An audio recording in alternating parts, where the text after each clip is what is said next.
Hello, hello. Okay, who's ready for our next guest panel this morning? Yeah? Okay, well without further ado then, please welcome to the stage, Jessica Carroll! Hello. How is everyone? Nice.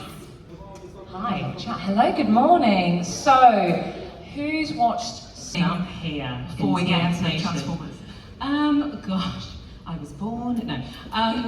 I grew up in a household of, well, my dad was an actor. My mum was a speech and language therapist for kids with cerebral palsy. And I knew very early on that I was mimicking people a lot, doing a lot of silly voices, and my mum actually said that I came out speaking an Australian accent. I don't know why. And so I knew that was a thing. I later realised perhaps it was sort of shape-shifting a little bit and trying to fit in and, you know, wanting to be comfortable in different environments.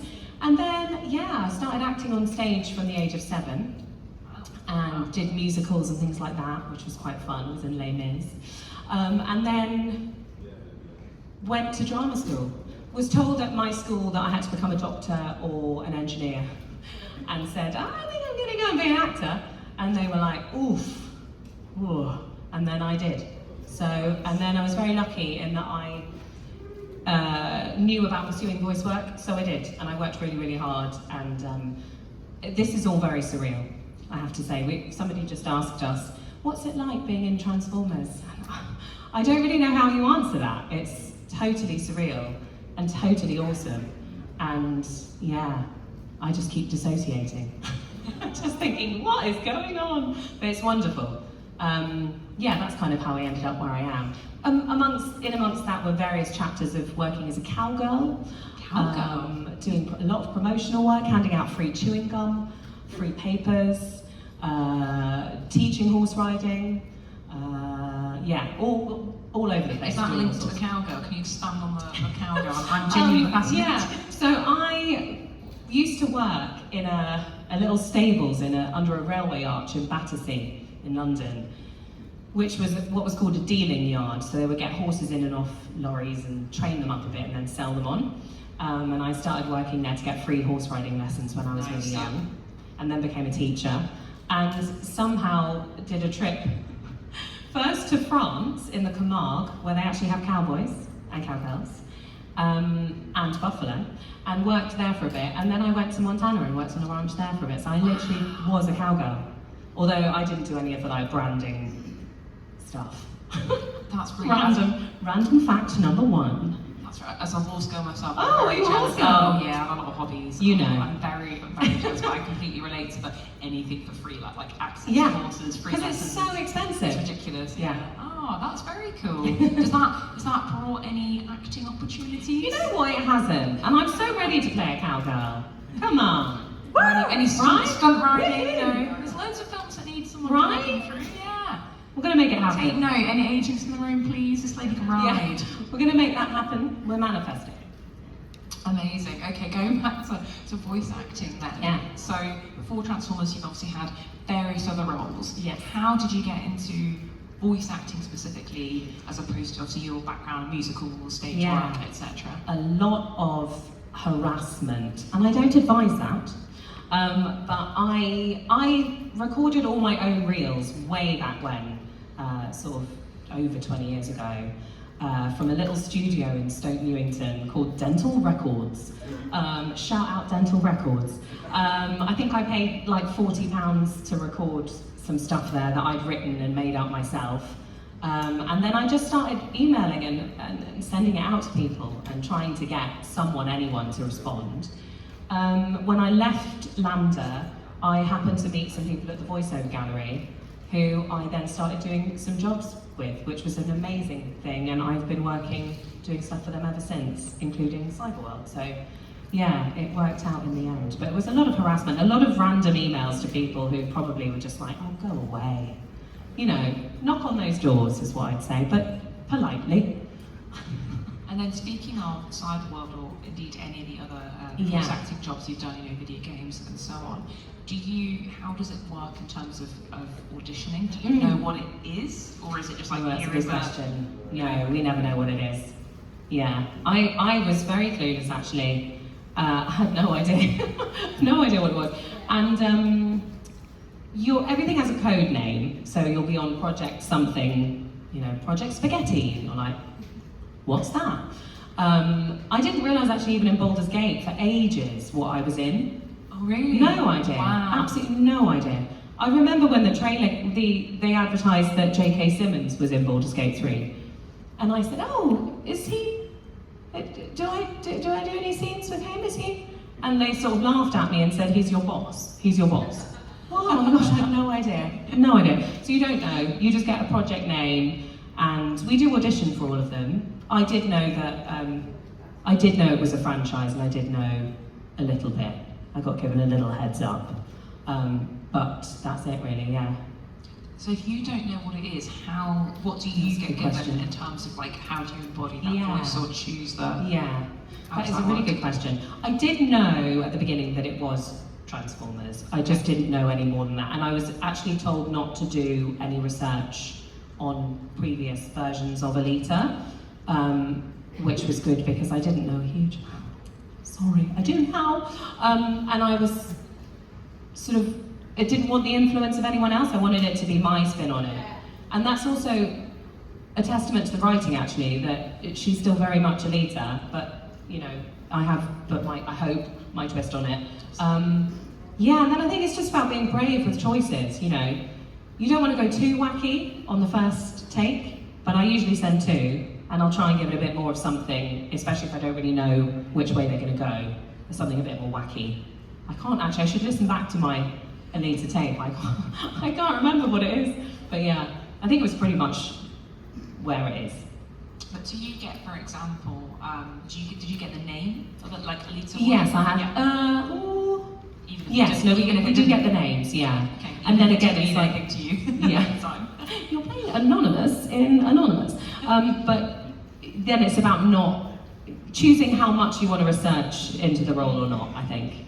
It's certainly quite a common theme. Obviously, we've had many years of having talented voice actors on here, and it's actually quite a common thing with the more recent shows. Is that they seem typically advise don't go research, don't try and emulate, do something fresh. So I think that's really great to see different versions. Yeah, I mean, I think it would be insulting to those who've come before me. I'm not you. You're amazing. You're you, and I'm me.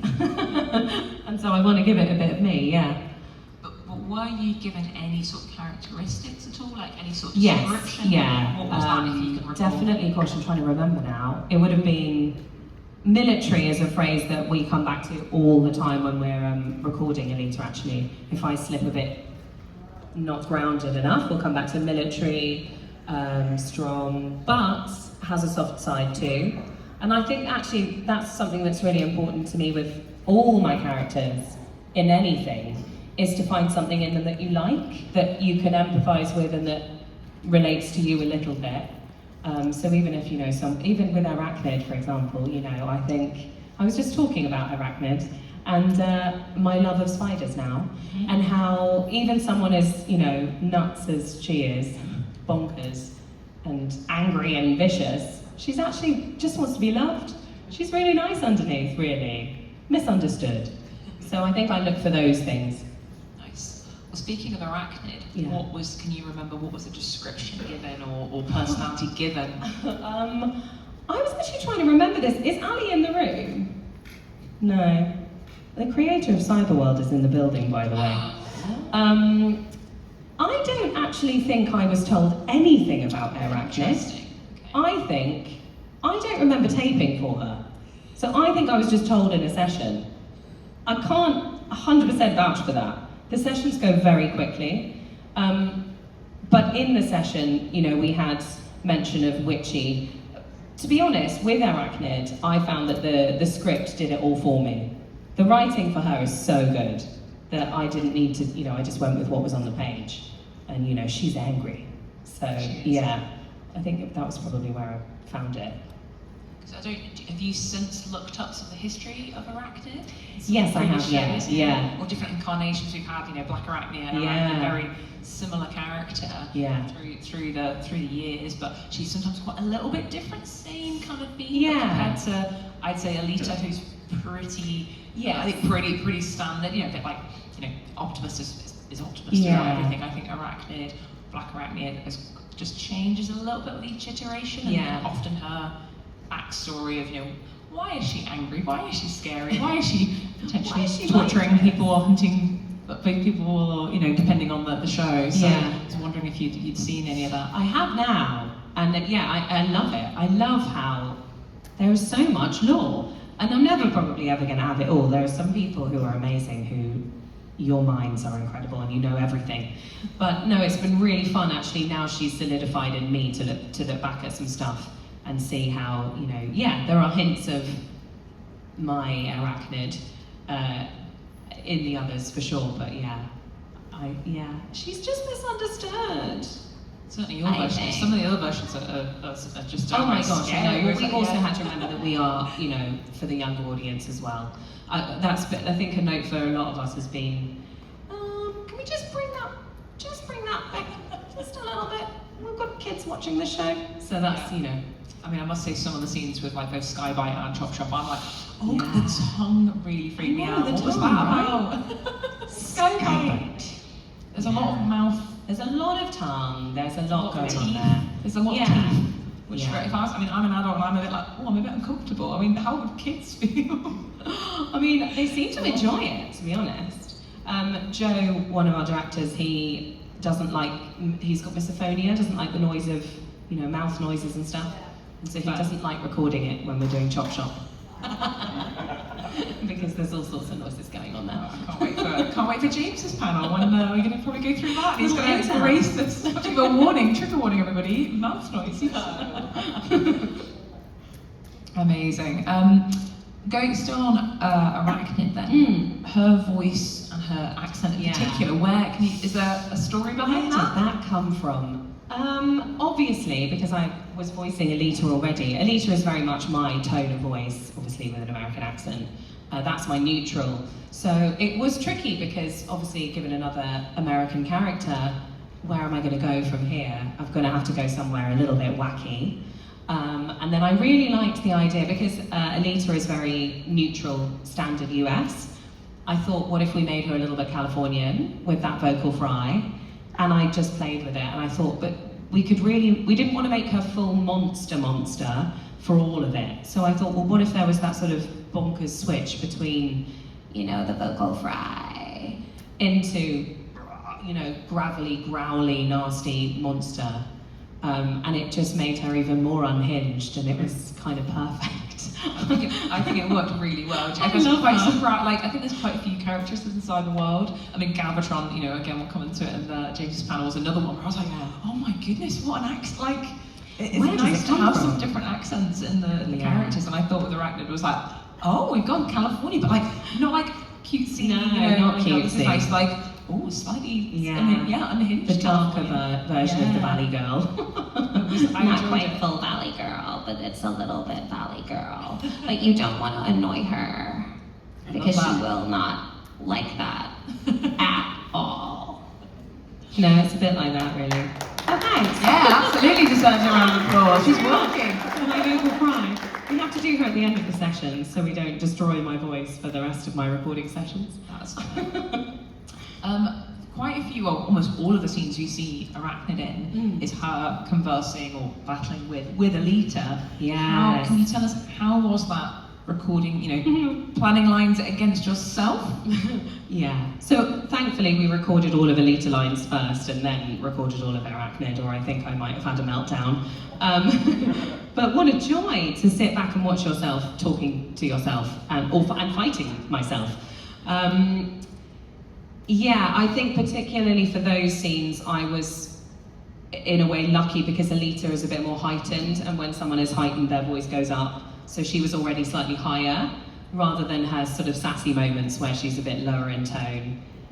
Don't like how non-committal that sounds. There's a little bit more kind of sass to her. So I had to be careful to keep Alita up so that I could have arachnid slightly down. But yeah, it's hard. I think hence that's why that massive scream came out, because I thought, well, that'll differentiate between the two, because Alita's not going to scream like that, is she? So, yeah. But even like looking at the dialogue, so did you record, you said all of Alita first, was that in the same session? Yes, yeah, so we'll go through and it'll be episode, you know, whichever ones, and we'll just go through, and we usually start with Alita and then end with the NPC voice, because we can get that out quickly. Nice. But the character stuff needs a bit more work. But yeah, I'm pretty sure I tend to go, well, sometimes actually, I'm just trying to think. No, I think we did start with Alita and then do Arachnid for those sessions. Yeah, it's. I think once it's in your body though, that's the thing with all characters that you're voicing. Once you've got it in your body, you can flip between the two. I probably could have done a conversation. That seems like I'm opening that up for a can of worms between the two of them. But yeah, I think for the sake of probably everyone listening, it would have been more useful not to do that for the sake of everyone's brains. That's very fair. So in terms of the recording setup then, were you doing, was each actor going in and doing their lines individually, or do you have a sort of studio cast situation? We never get to record together. Sometimes, and it does happen quite often for me, I'm at the end of the recording block, so I can get little snippets of other people's bits and bobs that they've recorded, which is so nice to feed off of. Especially, we have a few, there's a bit where, well, there's a lot of bits where Alita and Bea are having little squabbles, sibling squabbles, and those are usually improvised, and they'll play me what Kyle's done, and I'll be like, right, let me riff on this then. But no, we're not in together. And I think it would be really fun to record a session all together though. Maybe that will happen soon, who knows? But I would love that, yeah. Rolling on to that then, is there anything you could tell us at all about the next season? Dun dun dun. I can tell you that I am very excited about the next series. It's really good. That I can definitely tell you. The scripts are excellent. I think the characters have all, they've all been developed even further. We're comfortable with them now. They've been received well, which is, I put a video out recently for the 1-year anniversary of Cyberworld, showing how nervous I was watching the first episode of Cyberworld that I was in. I was terrified. So I can say that we're all a bit more comfortable with it now, and we love it, and we are really excited about it. There's lots of juicy things coming up that I definitely can't tell you. Okay, that's I fine. will. Boo. I know. Oh, it's always the answer. No one's filming, no one's listening. It's just us. I still can't tell you. But have you got any new characters that you voice? Now, see, whichever way you go with this, there's no right or I can't answer that question. Oh. Because if I answer it and say yes, then that says something, and if I say no, that also says something else. So I can't. But Alita is in it again. Yes. Okay, great. No, that's not that. That's you think. I hope I can say that. So. It would, continuity-wise, it would make no sense if she wasn't. So that's good. Okay, we can. Nice. I'm definitely in it. Yay! Yeah. The rest of the cast. How much have you? Obviously, you know James. Have you managed to meet the rest of the cast? Yes. Much? Yeah. Yeah. At the beginning, well, Kyle was away for such a long time because he was away in Australia and somewhere else. So we didn't meet for ages and ages. But we have a WhatsApp group, the Bots. Nice. And so that's been cute. But yeah, we did a couple of Batty Power Station meetups. And hello, you're here. Hi mate, you okay? And we did Comic-Con, which was fun. So we did Kyle wasn't there. So finally, we sort of gradually all got together, yeah. But I think we'd like to do way more, all of us together. Awesome, as you should. Yeah, everyone's lush. But we've got to keep them all in check, Oh, absolutely. What else? I'm trying to think what I can ask, what you can do. I know it's fine. fine. I know it's fine. It's so rubbish being one of those people who's like, I'm so sorry. I No, can't you tell don't want to, don't do Tom Holland and NDAs. get yourself in trouble for things. No, I don't want to Absolutely, get in trouble. absolutely not. No thanks. Have you have you watched yourself back, or watched episodes back? Have you watched it in little bits, or have you managed to? No, I watch with everyone else. Excellent. So we don't see any of this. A lot of people don't realise that. We don't see any of it until you do. Oh, wow. So it genuinely, I've done a few sort of silly reaction videos, but genuinely, my reactions are absolutely natural and happening in the moment. It's so fun. It is really fun. It was terrifying at first, and now it's just really fun, and I love the fact that everyone then has a little chat about it on, you know, Twitter and on the socials and everything. That's been, you know, I'm an actor and I grew up on stage, so for me, audience is everything. We all make this show for you. We don't make it for us, we make it for whoever is receiving the show. So that interaction is so nice. That's why things like this are awesome, because you can actually meet people and you know, get real live feedback and have a proper transaction. So that's been great to have those sort of bantery moments and send gifts. I love a GIF. Gifts are good. And do you have any kids in your life that you know, or like either you've gone, here, watch this that I've been in, or have accidentally been in it, you know, got into it and you're like, I'm in this. It's so cute when it happens. My friend Emily just had a baby, and obviously the present I got her was a baby Transformers t-shirt and an Alita toy. Nice. Obviously. I don't have any children, but I have lots of children on the periphery, and yeah, it's been awesome. And it's we met a few in store at Battersea, which was so lovely. You know, we're their first Transformers, which is so lovely. And that's the nice way to look at it, isn't it? You know, everyone's got their favourites and everyone's got their first. And yeah, for lots of small people out there, I can see one in front of me now, we're their first Transformers, which is amazing. Exciting. I mean, maybe from the audience, raise your hands if you were into Transformers because you watched them as a child.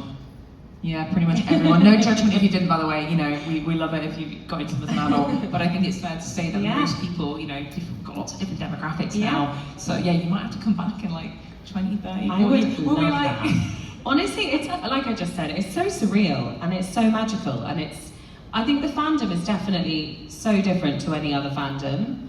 You're all very wonderful and very loyal and positive and just great. Big yourselves up, you know? Yeah, give yourselves a round of applause.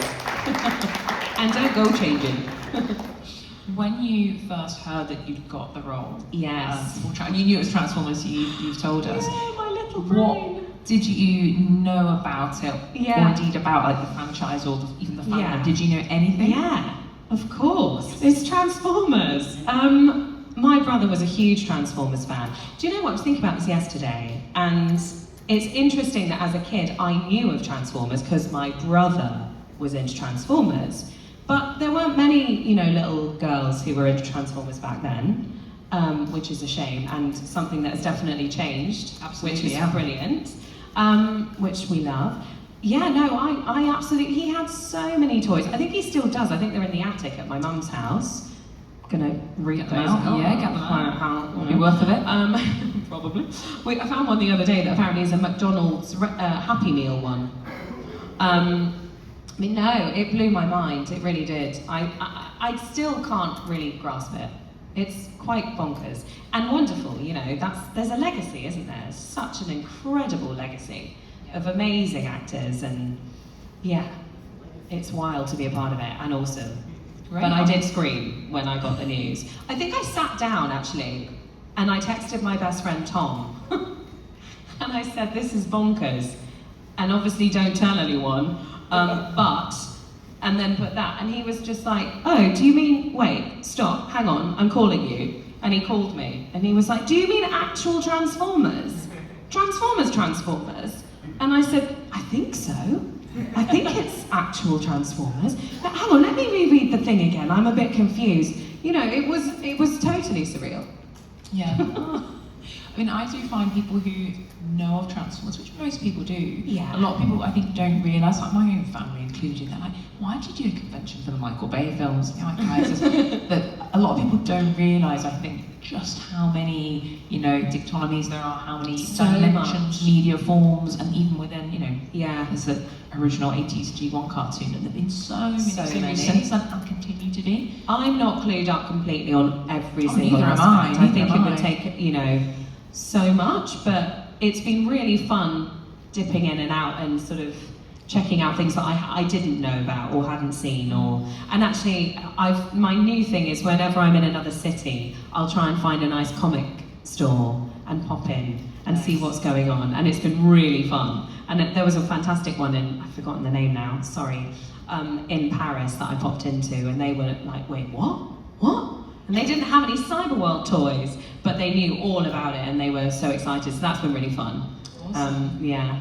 Especially like ongoing, I think we're just really blessed as a community, because you get a lot of, a lot of people here, I imagine, dabble in lots of other, other geeky fandoms and so on, and some of them, they haven't had anything new out there, no hate on them, but they're clinging to something that, when this came out, and it's just only looking at the past, and it's really nice that we've got all these decades of history, archives, we're digging, things out. You'll see tonight, new uncovered scripts or uncut footage from the '86 movie. But then also we're talking about, when's the new season coming out? We've got past, present, future, all in one humongous web of Transformer-related things. So web, there we go. Hit the microphone with the excitement there. Spiders, yeah. Spiders, web, spiders. Absolutely, it's really, really cool, and it is a family. It really is. It's such a community, and that's what I mean about the fandom being so special. Everyone is welcome. It's so inclusive, and it's just great. I love that a cartoon can do that. Yeah, it's absolutely. awesome, and a comic, and all of the other iterations. It's amazing. Absolutely, and it's definitely fun to watch. I must say, I think I've watched it a couple of times, and most recently, in the run-up, in particular, I always get like a TFN hype in the month before. My boyfriend can attest to this. He is not into Transformers. Suddenly, every evening, what should we watch? I'm like, I'm sorry, I'm just binge watching this show, and he's like, okay. Which is your favourite? I have a lot. You see, that's a difficult question. It's such a hard question, isn't it? It's really hard. I grew up on Armada. Which is not everyone's favourite, and it's not really my favourite, but it's what I remember as a child. Not so good on an adult rewatch, if I'm honest, but it's got its place. Transformers Prime, I think, is also it's a dark, it's a gritty one. It is dark, isn't it? So we have I think Black Arachnia. Is she Black Arachnia in Prime, or is she Arachnid? I think Black Arachnia. There we go. Scary. Really scary and freaky out. So, I like because I was a teenager at the time for Prime. I thought it was an adult. Arachnid and Prime, is it? Arachnid and Prime, thank you.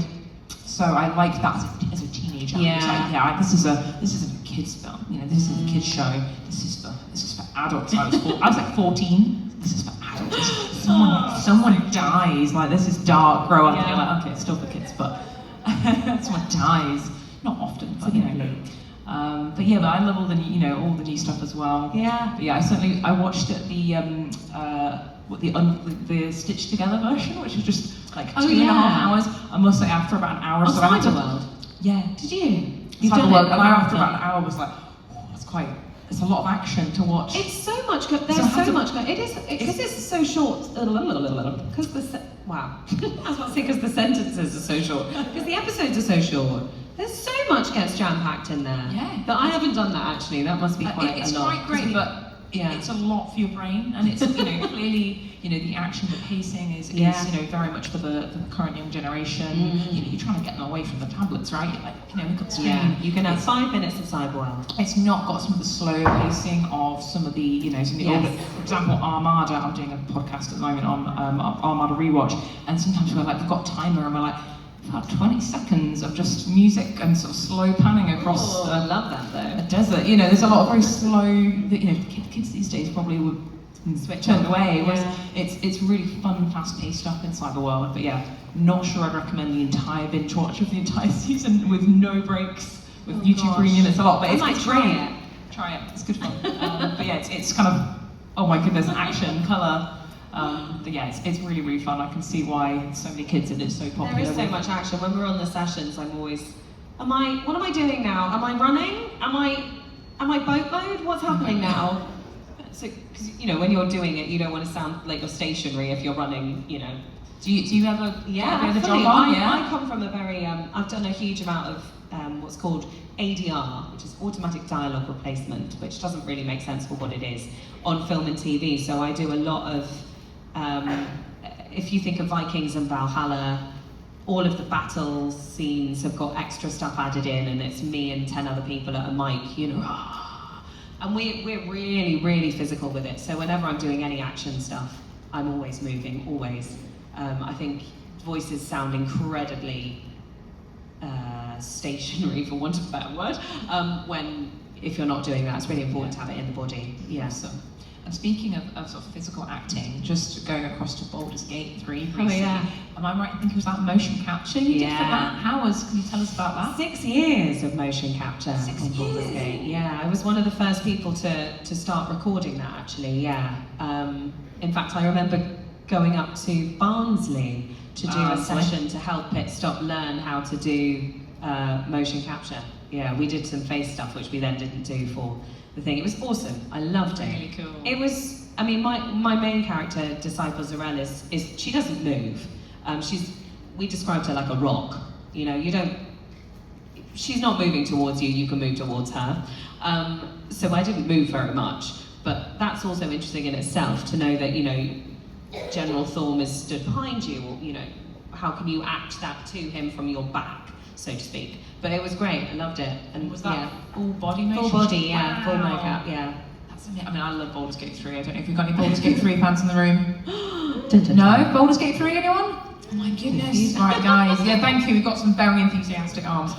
Yes, thank you. Yeah, amazing. It's great. If you're not into it, Please, it's awesome. I would really plug it. It's very fun. Yes, I've got some very amazing lines in that. She's outrageous. Larida, who's my first character in it, is a sort of poor Larida, crying all the time. She's very like this. She's crying. Everything's awful. Crying all the time. And then Disciple Zarel is the absolute just like- opposite. Yeah, that's really fun.